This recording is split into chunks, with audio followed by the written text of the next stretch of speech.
Salut la famille, j'espère que vous allez bien. Moi, ça va. Alors, je me nomme Destinée. Je vous souhaite encore la bienvenue sur ma chaîne Royauté du Cœur. Alors, sur cette chaîne, je vous propose des exhortations, des conseils, des histoires vraies, des témoignages. Alors, sans plus tarder, je vous invite à liker la vidéo, le pouce bleu s'il vous plaît, à partager et à vous abonner en activant la cloche de notification. Comme ça, dès que je publie une vidéo, bim, vous avez la notification et ensuite vous voilà sur la chaîne. Alors, je vous souhaite encore la bienvenue sur Royauté du Cœur. Coucou la famille, comment vous allez? J'espère que vous allez bien. Moi, ça va. Ouais, je veux dire que ça va parce que ce matin, quand je me suis réveillée et c'était vraiment pas la forme. Je me suis réveillée, j'avais le vertige. Franchement, et j'arrivais même pas à quitter le lit parce que ma tête, elle tournait tellement. J'ai fermé les yeux, j'ai ouvert, ça a tourné, ça a tourné. Mais je pense que c'est à cause de la fatigue. À un moment donné, je me suis dit, est-ce que je suis pas anémie et tout. Parce que oui, le calaba, c'est mon affaire. Ma bélé, c'est mon affaire. Je me suis dit, est-ce que je suis pas anémie et tout parce que j'ai des maux de tête, j'ai la tête qui tourne et tout. J'ai pensé à tout ça et puis je me suis dit non, c'est sûr que c'est la fatigue parce que pendant ces vacances-là, j'ai tellement travaillé, j'ai bossé, puis je me suis un peu oubliée. Je me suis pas reposée alors que les vacances, normalement, c'est fait pour se reposer. Mais quand on se cherche, comme moi, les vacances, on redouble encore d'efforts parce qu'on a besoin d'argent, on veut être indépendante, on veut s'occuper de soi-même et tout. En plus, je suis encore célibataire. Donc, du coup, je dois prendre soin de moi. Je dois m'offrir des cadeaux. Je dois me débarrasser de certains problèmes financiers et tout. Donc, du coup, j'ai besoin d'avoir l'argent. Je dois avoir l'argent pour faire tout ça. Donc, j'ai beaucoup travaillé. Je me suis pas reposée parce que même les dimanches, je travaillais. Les samedis, dimanches, je travaillais. Je pense que c'est dû à ça. Mais bon, ça va aller.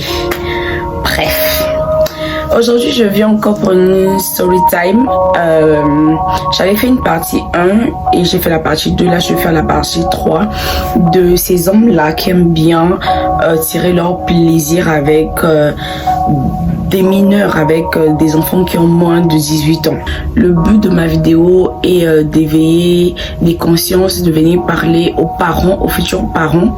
Comme ça ils vont un peu apprendre à comment se comporter et aussi à ceux-là qui sont malades d'aller se faire consulter parce que oui, si le psychiatre existe, c'est pour des personnes malades, pour qu'ils puissent les consulter, pour qu'ils puissent discuter avec elles et puis apporter un traitement qui sera favorable pour elles.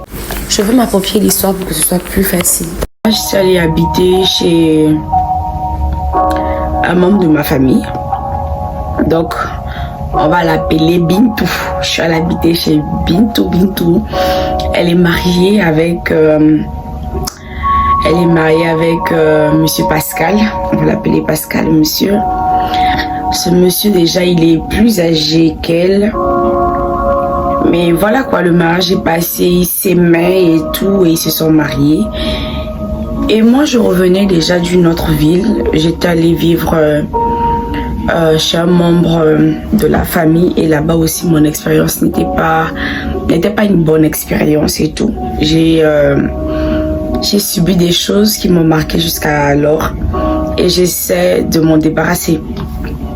Donc du coup je suis allée les parents ont décidé que je devais aller habiter chez Bintou. Donc je suis allée habiter chez Bintou, tout se passait bien. Déjà à la base, Bintou c'est quelqu'un de très gentil. Et elle m'a toujours aimée. Franchement, le courant passait toujours bien entre elle et moi depuis que j'étais petite et tout. Elle m'aimait bien et tout. Et puis on a une forte ressemblance. Donc du coup j'étais comme son petit chouchou quoi. Donc quand je suis allée habiter là-bas, ça ne l'a pas dérangée. Elle était d'accord. Mais seulement son mari Pascal, c'est un homme vraiment qui a des problèmes mentaux. Ça va vraiment pas bien dans sa tête. Donc, vu que dans la communauté africaine, les problèmes mentaux, je sais pas pourquoi jusqu'à présent, on n'arrive pas à prendre conscience que la santé mentale, elle est primordiale. On n'arrive pas à prendre conscience qu'il y a des personnes qui ont été traumatisées et en retour qui n'arrivent pas à gérer leur traumatisme. Enfin, on se dit à tout moment que non, tu vas aller à l'église, tu vas prier, ça va aller. On oublie que de la même manière qu'une personne qui est diabétique va consulter un endocrinologue, de la même manière qu'une personne qui a peut-être un cancer va aller voir un oncologue, de la même manière une personne qui a des problèmes mentaux doit normalement aller voir un psychologue en fait pour pouvoir discuter, pour pouvoir se faire soigner et guérir. Vu qu'on ne prend pas conscience de ça, on n'en parle pas dans nos familles, c'est comme un peu des sujets tabous. On va un peu te regarder d'un mauvais yeux et dire que peut-être t'es malade, peut-être t'es folle et tout. Il y a des personnes qui sont malades depuis l'enfance et qui grandissent comme ça. Et puis après, on a des personnes comme ça dans la société. On vit avec. Parce que personne ne veut prendre conscience que l'état mental est important en fait. Donc du coup, je suis allée habiter là-bas. J'étais au lycée. J'ai commencé à aller à l'école, j'allais à l'école et tout. Monsieur Pascal, il prenait bien plaisir à me déposer à l'école et tout. Mais pour Bintou, Monsieur Pascal, c'est quelqu'un, genre de gentil qui m'appréciait juste parce que je suis destinée. Monsieur Pascal m'appréciait. Alors que ça allait plus loin en fait. Il me regardait avec un œil du genre, elle est bonne, elle est bien et tout. Je peux me la taper, je peux me la faire et tout. Un truc comme ça en fait. Il me regardait pas avec l'œil du genre et tout, c'est une petite fille et tout mignonne. Non, pour lui j'étais déjà genre voilà quoi, une femme. Et puis il faut savoir que moi je me suis développée très rapidement. Déjà à 11 ans j'avais déjà la poitrine et tout machin. Donc pour certains hommes genre j'étais déjà voilà quoi, prête à être déforée. Alors que pas du tout, j'étais encore une petite fille et tout, qui ne connaissait absolument rien. Donc pour revenir à l'histoire,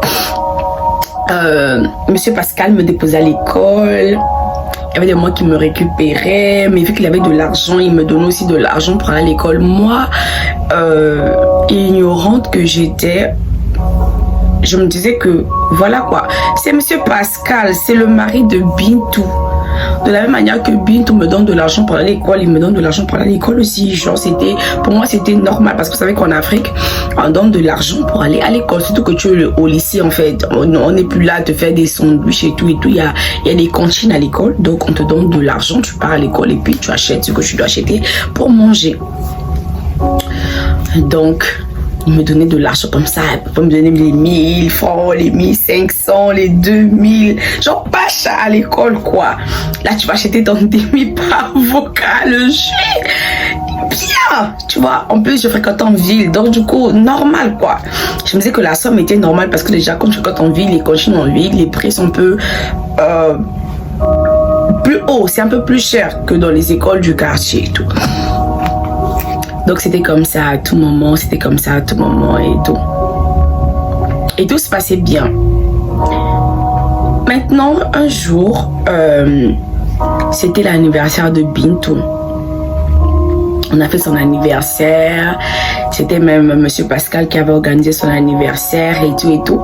Maintenant, Bintou, en fait, elle pouvait pas penser ça de son mari. Donc souvent elle me dit il faut aller danser et tout avec mon mari et tout machin. Donc quand je suis allée pour aller danser avec son mari, j'ai remarqué que en fait la danse c'était pas une danse comme toutes les danses en fait.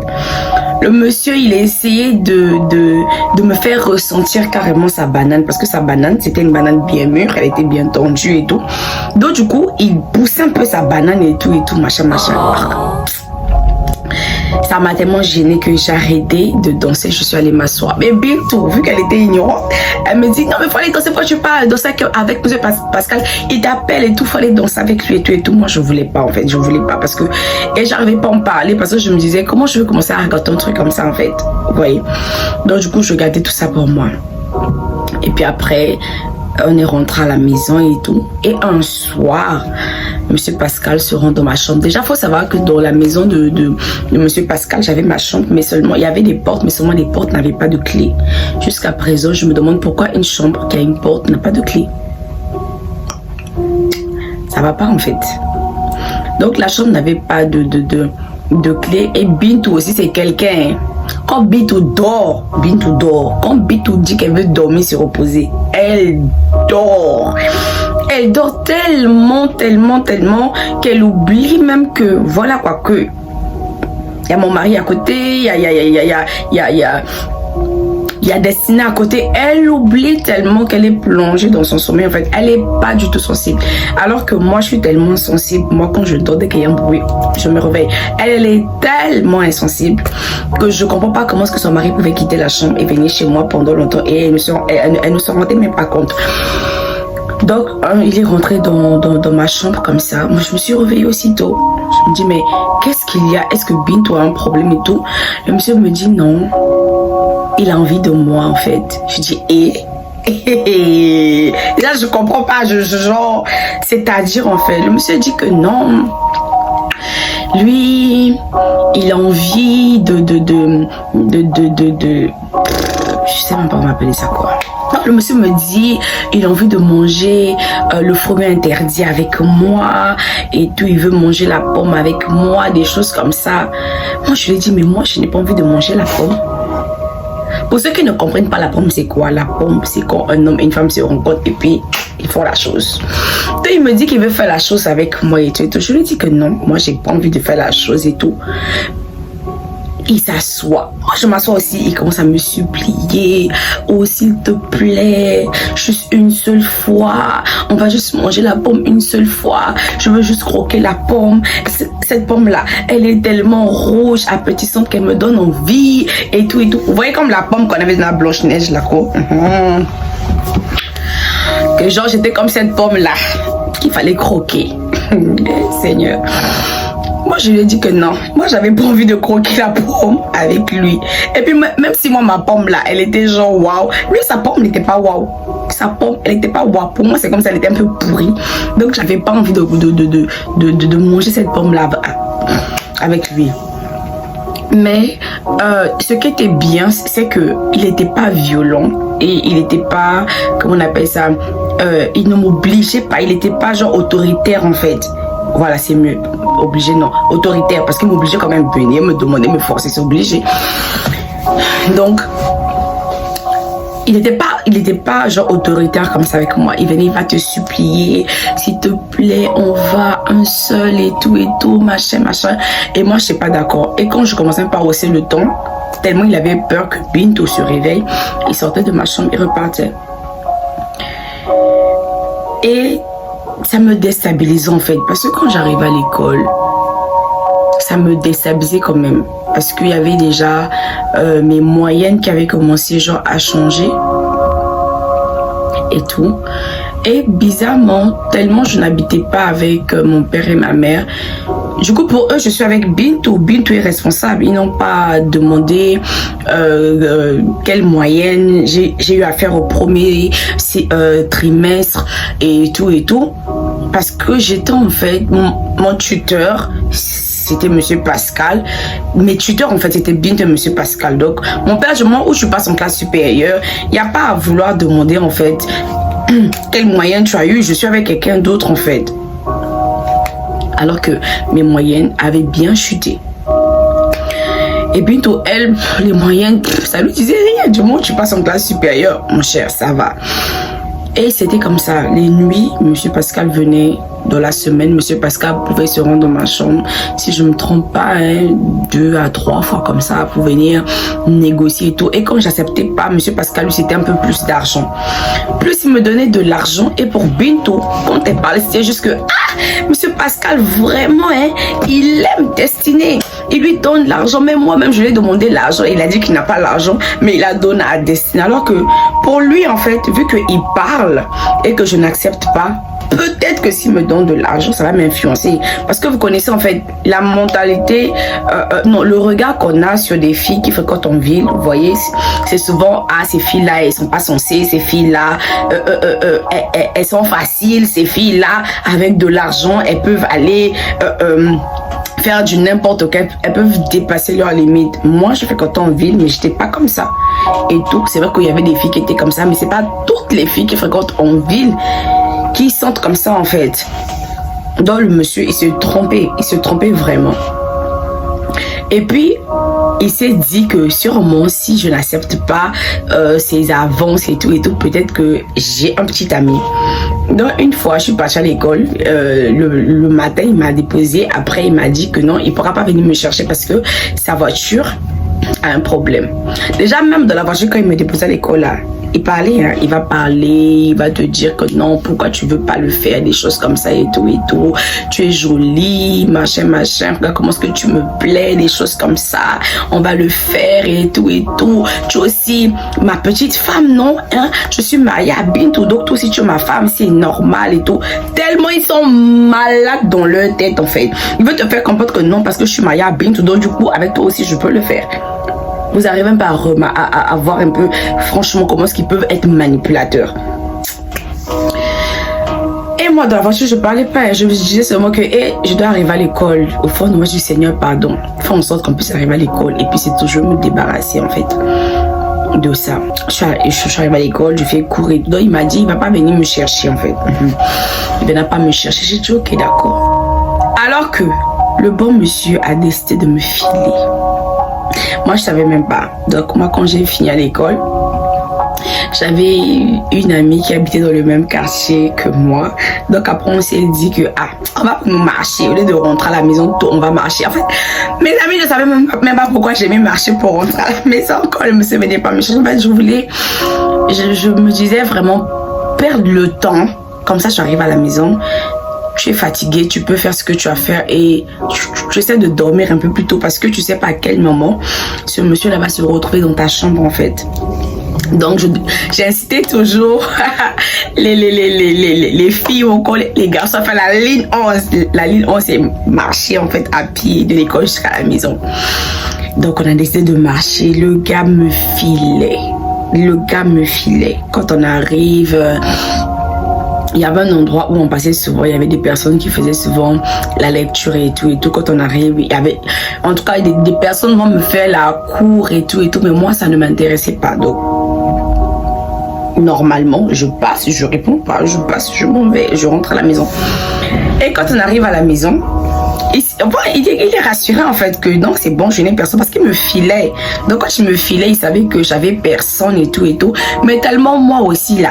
Quand j'étais genre petite, j'étais un peu agitée, vous voyez un peu, j'étais un peu, on peut pas dire agitée, mais j'étais un peu une fille dégagée quoi, vous voyez un peu. Donc beaucoup de personnes se disaient que de la manière que je suis dégagée, sûrement, j'ai déjà genre des petits amis et tout, j'ai déjà fait quoi que ce soit et tout en fait. Même mes propres soeurs pensaient que j'avais déjà fait, alors que j'avais pas fait. J'aimais juste me documenter sur certaines choses et tout, et puis j'aimais juste en parler comme ça en fait. Parce qu'il faut savoir que, mon cher, j'ai fait un bac scientifique. Du coup, la science là, c'est quelque chose que j'aime bien. Donc, il faut se documenter et tout. En plus, je suis une femme. Donc, le fait que je sois un peu dégagée comme ça là et tout, beaucoup de gens avaient des préjugés sur moi en fait. J'avais des surnoms comme ça qu'on me donnait comme ça alors que pas du tout. En fait, ce que je montre pas aux gens, ce que je suis en réalité. Parce que quand je suis en face des personnes, je joue le rôle d'une autre personne. Et quand je suis avec des personnes qui me connaissent bien, des personnes en qui j'ai confiance, ces personnes-là savent exactement qui je suis moi en fait. Et puis quand je n'ai pas connaissance d'une chose, je n'ai pas montré que je connais pas la chose. Je fais comme si je connaissais la chose à 100% alors que bleu de bleu, je connaissais rien. Je connaissais rien. Mais c'est pas ce que je montre aujourd'hui. Il est grossi. J'ai pris du poids. J'ai travaillé pendant l'été, pendant les vacances, mais je n'ai pas maigré. En retour, j'ai pris du poids. J'ai pris du poids. Je suis en train de récupérer mon poids que j'avais perdu. Ouf. Bon, revenons au vif du sujet. Une fois, il m'a encore filé. Parce que le gars, en fait, il se disait que peut-être qu'elle refuse parce qu'elle avec ses amis, elle a peut-être honte et tout. Donc, quand je sortais seule, le gars aussi me filait. Après, il s'est rendu compte que j'avais vraiment personne et tout. Donc, il comprenait pas, mais pourquoi il veut pas le faire et tout. Donc, il continuait à venir dans ma chambre, mais la fréquence avait vraiment changé. C'était plus peut-être 2 à 3 fois par semaine. La fréquence était maintenant, genre souvent même, il va sortir avec Bintou, il va aller boire. Il va s'arranger à ce que Bintou se saoule. Comme Bintou est saoul là maintenant il vient dans ma chambre. Et j'avais tellement peur que j'étais obligée d'appeler mon père. Quand j'ai appelé mon père, j'ai dit à mon père que papa, je veux revenir à la maison. Il me dit non, je peux pas revenir à la maison. Ta maman, elle n'est pas là, elle est en formation, donc il n'y a personne ici, tu peux pas revenir à la maison et tout et tout. J'ai raccroché. J'ai encore appelé mon père, il acceptait pas. J'ai encore appelé. Mon dernier appel, je lui ai dit, papa, pourquoi en fait vous aimez toujours m'envoyer chez les gens? Il me dit comment ça et tout, quel genre? J'ai dit non. Pourquoi moi je reste pas avec vous alors que mes autres sœurs ont grandi avec vous en fait? Pourquoi moi je reste pas avec vous? Quoi, tu ne m'aimes pas? Vous ne m'aimez tellement pas que vous n'arrivez pas à me garder sous vos toits. Pourquoi je suis toujours censée aller ailleurs? Moi je veux revenir, vivre avec toi en fait. Même si maman n'est pas là, je veux être avec toi. Je veux plus rester ici. Tu me manques, je veux venir habiter avec toi. Je suis fatiguée de vivre chez les gens. C'est comme si mon père avait ressenti quelque chose en fait. C'est comme s'il avait lu quelque chose dans mes pensées, où il avait peut-être vu que c'est peut-être un appel à l'aide, et il a dit ok d'accord, aujourd'hui même tu viens. Donc quand j'ai dit à Bintou que je rentrais, Bintou s'est fâchée. Tu étais normalement venu ici pour venir avoir le bac et tout, maintenant tu t'en vas et tout, pourquoi tu fais ça? Machin, elle a commencé à beaucoup parler. Tu es ingrate, on s'est occupé de toi, moi et monsieur Pascal, maintenant tu décides de partir comme ça le même jour, tu ne nous dis même pas pour qu'on dise quoi dans la famille, qu'on t'a maltraité et tout, machin, tu comprends quoi les dire qu'on t'a maltraité et tout, parce qu'il faut savoir que avant que je ne parte habiter chez Bintou, j'étais chez un membre de ma famille et tout, où j'ai quand même subi la maltraitance et tout. Donc du coup, Bita a commencé à parler comme ça, je me suis occupée de moi. Franchement, Bita s'occupait très bien de moi. J'étais tellement comme sa fille qu'elle me dressait, elle me faisait les cheveux 2 fois dans la semaine, les coiffures. Franchement, Bita, c'est un ange, c'est une pelle rare. Mais monsieur Pascal, c'était pas une bonne personne. Moi, j'avais appelé mon père pour partir parce que je sentais que de la manière, la fréquence avait changé de la manière qu'il venait là. Un jour, il allait sauter sur moi comme ça, il allait passer à l'acte en fait, parce que la pression devenait trop en fait. Donc je pouvais pas supporter. Donc j'avais eu peur pour ma vie et je me disais non, il faut que je puisse m'en aller en fait. Et je suis allée chez papa, il m'a juste vu, il a vraiment vu que ça n'allait pas, et il a remarqué que c'est quand je suis partie chez papa qu'il a vu que mes moyennes avaient chuté. Il m'a demandé mais qu'est-ce qui n'allait pas, pourquoi tes moyennes ont chuté comme ça et tout. J'ai pas pu parler parce que je me disais, je veux dire là, est-ce qu'on va me croire? Parce que déjà monsieur Pascal, c'est quelqu'un de très responsable. Tu vois, l'image qu'il donne aux gens, c'est quelqu'un de conscient, de responsable, c'est quelqu'un de bien en fait. Vous voyez un peu. Donc du coup, est-ce qu'on devait me croire en fait? Et je me disais, si je dis, est-ce que je veux pas détruire le foyer de Bintou? Bintou, elle aime beaucoup son mari. Vous voyez, j'avais même pas, je pouvais pas réfléchir normalement. Et, papa, il m'a pris un répétiteur parce que mes notes avaient vraiment, mes moyennes avaient vraiment baissé. Donc, il m'a pris un répétiteur à la maison et tout, qui me faisait maths, sciences physiques, machin. Ben oui, parce que j'étais au lycée et je devais passer un bac scientifique, donc il fallait vraiment que je puisse avoir un répétiteur pour essayer de me remonter le niveau, parce que mes notes avaient vraiment chuté et tout. Parce que c'est normal, chez monsieur Pascal, le soir, j'arrivais pas à dormir, vu que le gars rentrait dans la chambre le soir pour pouvoir parler, dire quoi que ce soit. Et voilà. Et j'ai pas pu en parler à mon père, comme je vous ai dit, parce que je savais pas ce qui allait se passer. Voilà. Donc j'ai gardé ça pour moi. Mais aujourd'hui, j'en parle parce que il y a beaucoup de personnes qui subissent la même pression.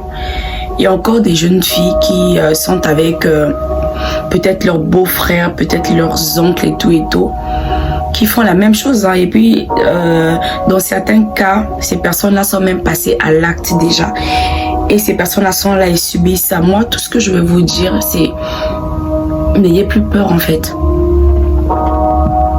Quittez cette maison-là. Ou si vous n'avez pas un endroit où aller, ben asseyez-vous, parlez-en. en fait, si c'est le mari de votre tante, parlez-en à votre tante. Si elle ne vous croit pas, en tout cas, quittez. Parce que quand vous restez dans ça, si le pire n'arrive pas, genre le pire, genre le gars arrive à vous, ou encore le gars arrive à vous, à passer, à manger le fruit avec vous, c'est vous qui allez traumatiser toute votre vie en fait. Moi, le gars n'a pas pu le faire, mais ça a réveillé une certaine haine en moi en fait. Après tout ça, franchement, j'ai eu à haïr la gente masculine. C'est pour ça que dans la vidéo, je dis que j'étais dévoilée à l'église. Je faisais tout ça parce que je détestais l'homme. Tout ce que j'avais envie, c'était de leur apprendre certaines choses, de leur donner une leçon. Donc, c'est pour ça que ça m'a quand même affecté. Donc, combien de fois, vous, en fait, qu'elle peut être passée par là. C'est vrai qu'à l'église, oui, Dieu donne la paix, Dieu sauve, mais c'est aussi Dieu qui a donné l'intelligence aux médecins. Donc, parlez-en. Si vous n'avez pas des moyens d'aller consulter un psychologue comme moi, parlez-en autour de vous et puis allez vraiment en face de la personne qui est peut-être mariée avec cette personne qui vous fait subir cette chose-là qui est tellement horrible. Parlez-en à la personne. C'est pas tout le monde aussi qui va mal réagir, qui va dire que non, c'est toi qui es venu, c'est Dieu mon mari et tout et tout. Non, il y a des personnes qui vont prendre ça au sérieux et qui vont prendre votre parti. Donc, peu importe ce qui va arriver, parlez-en. Si on vous chasse de la maison, Dieu ne va pas permettre que vous puissiez errer dans la rue comme ça. Il y aura toujours une personne qui va vous recevoir et vous apporter ce soutien-là ou encore cette aide-là. Et pour les parents, franchement, jusqu'à présent, je ne suis pas d'accord que des parents qui sont encore en vie puissent décider de donner leurs enfants à leurs sœurs ou à leur fille aînée ou encore à leurs frères. Moi, je ne suis pas d'accord. Franchement, quand on fait des enfants, ça veut dire qu'on est prêt à s'occuper des enfants du début à la fin, qu'on peut les éduquer, qu'on peut être présent pour eux en fait. Si vous voyez que vous n'avez pas cette capacité-là, cette possibilité-là, ne faites pas d'enfant. Ne pas faire un enfant, c'est pas un péché. C'est pas un péché parce que même dans la Bible, on demande aux parents de construire leurs enfants. Vous voyez un peu. Donc, si vous voyez que on ne pourra pas être là présent, n'en faites pas en fait. N'en faites pas parce que la personne va subir un traumatisme et après, elle va donner quoi aux autres. La Bible nous demande d'aimer notre prochain comme on s'aime. Mais si tu as subi un traumatisme, tu n'arrives pas à t'aimer, tu apportes quoi en retour? Vous voyez un peu, c'est une catastrophe qui va exister dans la société en fait. Parce qu'elle sera là pour faire du mal aux autres. Donc du coup, je ne suis pas d'accord. N'envoyez pas vos enfants aux gens. Même s'il n'y a pas assez de moyens, restez avec vos enfants. Éduquez vos enfants. Parce que là, vous allez envoyer votre enfant. Vous ne savez pas ce que l'enfant va aller subir là-bas. Vous ne savez pas ce que l'enfant va aller croiser là-bas. Vous ne savez pas quel traumatisme en fait l'enfant va aller subir. Vous savez pas en face de qui l'enfant va aller être. Vous savez pas quel loup attend cet enfant là-bas. Que ce soit un garçon, une fille. Aujourd'hui, il y a des garçons qui ont été touchés aussi. Il y a des enfants qui ont été qu'un autre homme a connu comme ça. Et cet enfant-là, aujourd'hui, on n'arrive pas à le récupérer. Il y a des enfants, mais à cause de ça, qui sont devenus woubi aujourd'hui. Donc, il y a des enfants à cause de ça qui sont devenus, voilà quoi, des prostituées et tout, tellement elle a la haine pour la gente masculine. Donc, du coup, les parents, gardez vos enfants chez vous à la maison. L'oncle, la tante, la sœur ne pourra jamais aimer votre enfant comme vous aimez votre enfant. Donc, à nous qui sommes futurs parents, parce que je suis sûre qu'il y a des personnes encore peut-être de 18 ans, 19, 20, en tout cas qui m'écoutent, peut-être qui n'ont pas encore d'enfants ou qui en ont déjà, qui sont en bas âge. Franchement, quand vous allez faire vos enfants, pour ceux-là qui n'ont pas encore d'enfants, arrangez-vous à vivre avec vos enfants. Même si ça ne va pas, franchement, n'envoyez pas votre enfant quelque part parce que c'est difficile. C'est vraiment difficile. Tu ne sais pas qui l'enfant va aller croiser en fait. C'est vraiment difficile. Franchement, c'est vrai qu'il faut beaucoup prier. Hein. Quand tu envoies ton enfant, il faut prier pour que Dieu puisse toucher ces personnes-là. Dieu est capable de changer et tout. Mais on a affaire aux personnes qui sont malades mentalement, qui ne veulent même pas reconnaître qu'ils sont malades. Vous voyez un peu, donc c'est un peu compliqué, Moi, tout ce que je veux demander aux parents, c'est rester sous le même toit avec vos enfants. Franchement, s'il faut envoyer l'enfant peut-être ailleurs pour aller étudier, dans ce cas, prenez une maison où l'enfant va l'habiter. Payez un studio pour cet enfant-là, en fait. Je sais pas encore, prenez une chambre au campus pour cet enfant-là. Comme ça, moi, l'enfant est calme, l'enfant n'habite pas chez quelqu'un. Parce que quand l'enfant va habiter chez quelqu'un, on ne sait pas qui est cette personne-là, en fait. Tout le monde ne peut pas être bon comme nous parce que vous êtes bon. Vous ne pouvez pas faire ça à l'enfant de quelqu'un d'autre, qu'on ne va pas faire ça à votre enfant. Non. Les gens sont malades ici dehors. Les gens sont fous ici dehors et ils veulent même pas prendre conscience qu'ils sont malades, en fait. Du coup, ça va être difficile.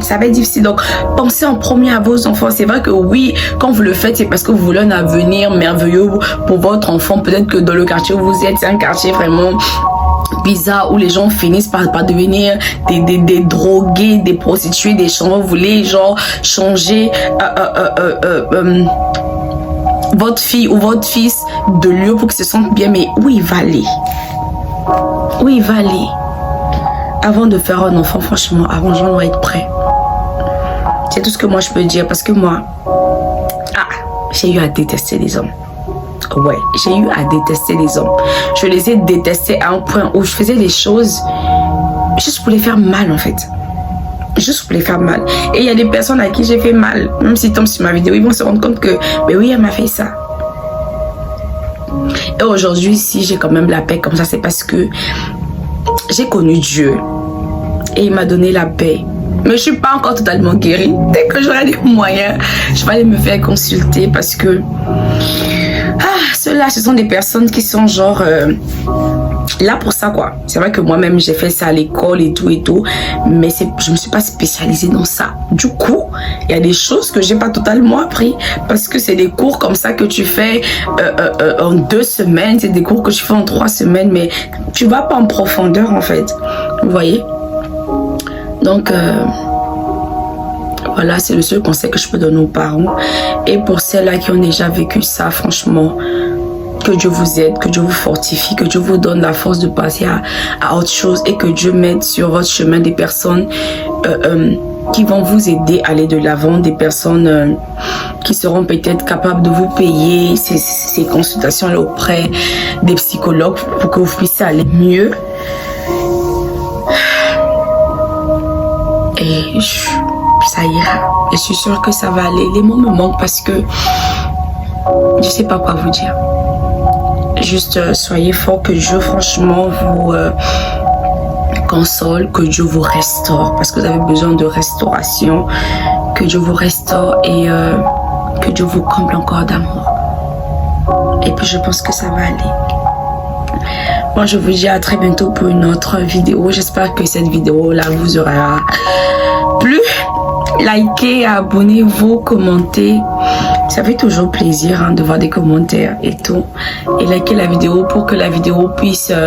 pour que YouTube propose la vidéo à d'autres personnes aussi. Et pour que notre famille s'agrandisse. Portez-vous bien, prenez soin de vous. Que Dieu vous bénisse. À très bientôt. Bye.